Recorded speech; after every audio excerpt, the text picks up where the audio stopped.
Hello friends, welcome back to IPO bytes. अगर आपने हमारे पिछले एपिसोड्स नहीं देखे हैं, episode 1 EPS, episode 2 PE ratio, revenue versus profit growth, EBITDA और एपिसोड 5 कैश फ्लो, तो उनके लिंक्स आपको स्क्रीन पर या चैनल के डिस्क्रिप्शन और प्लेलिस्ट में भी मिल जाएंगे। ज़रूर चेक कीजिए। साथ साथ आप इसे ऊपर दिख रहे आई बटन पर भी चेकआउट कर सकते हैं। आज का हमारा टॉपिक होगा डेब्ट टू इक्विटी रेशो। डेब्ट टू इक्विटी रेशो क्या होता है? डेब्ट टू इक्विटी रेशो बताता है कंपनी अपना बिजनेस लोन के पैसों से ज़्यादा चला रही है या अपने पैसों से। सिंपल वर्ड्स में बात करें तो कंपनी पर कितना लोन है जिसे हम डेब्ट कहेंगे, ओनर का कितना इन्वेस्टमेंट है जिसे हम इक्विटी कहेंगे। डेब्ट टू इक्विटी रेशो निकालने का सिंपल फॉर्मूला होगा टोटल डेब्ट divide by share holders equity. चलिए इसे एक सिंपल एग्जांपल से समझते हैं।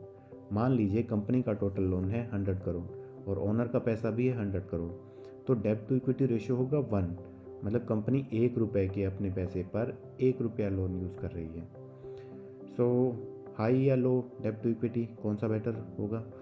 इसके लिए हम ऐसे समझ सकते हैं, लो रेशो का मतलब होता है कंपनी ज़्यादा लोन पर डिपेंडेंट नहीं है, मतलब रिस्क कम है।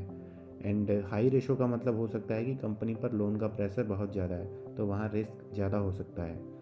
लेकिन हर इंडस्ट्री के लिए आइडियल रेशो अलग अलग होते हैं। इन्वेस्टर को क्या देखना चाहिए?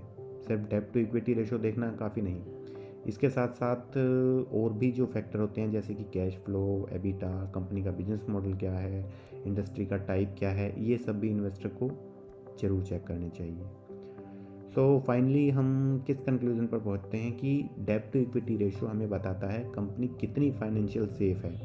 स्मार्ट इन्वेस्टर लोन और ग्रोथ के बीच में बैलेंस ढूंढता है।